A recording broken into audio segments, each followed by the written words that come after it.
Le grand-père du prophète Muhammad est connu sous le nom d'Abd al-Muttalib. Mais à sa naissance, il s'appelait en réalité Shayba. Pourquoi Shayba? Parce que lorsqu'il est né, il avait déjà un cheveu blanc. Et en arabe, Shayba signifie cheveux blancs. Plus tard, il sera surnommé Abd al-Muttalib. Lorsque Hachim meurt, les habitants de la Mecque pensent qu'il n'a laissé aucun héritier. Il faut donc décider rapidement qui prendra la charge la plus importante, l'hospitalité des pèlerins. Cette responsabilité revient alors à Al-Muttalib, le frère de Hachim. Il continue la tradition de son frère en offrant des repas généreux aux visiteurs.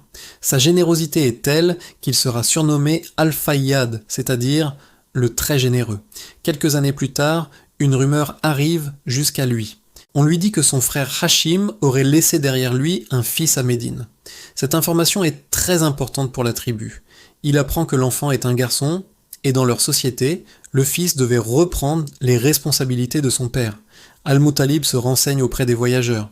On lui confirme que Salma bint Amr a bien un fils de Hachim. Il décide alors de partir à Médine pour retrouver cet enfant. Lorsqu'il arrive, il trouve le garçon en train de jouer avec des enfants de son âge. En le voyant, il est frappé par la ressemblance. L'enfant ressemble à son frère Hachim comme deux gouttes d'eau. Ému, il le prend dans ses bras et lui dit « Je suis ton oncle, le frère de ton père ».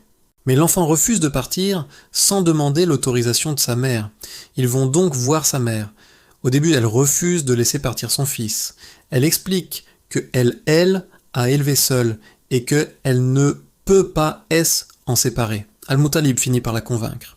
Il lui explique qu'il ne prend pas l'enfant pour lui, mais pour qu'il reprenne l'honneur et les responsabilités de son père. Finalement, elle accepte. Al-Muttalib emmène l'enfant avec lui à la Mecque. En entrant dans la ville, les gens voient Al-Muttalib revenir avec un garçon derrière lui. Ils pensent qu'il a acheté un esclave. Ils disent alors « Voilà Abd al-Muttalib, l'esclave d'Al-Muttalib ». Al-Muttalib leur répond « Ce n'est pas mon esclave, c'est mon neveu, le fils de mon frère Hachim ». Mais le surnom restera. Et Shayba deviendra connu sous le nom de Abd al-Muttalib. Quelques années plus tard, Al-Muttalib meurt. Logiquement, Abd al-Muttalib doit hériter des responsabilités de son père. Mais un autre frère de la famille, Nawfal, refuse cela, car il est encore vivant, et considère que cette responsabilité devrait lui revenir.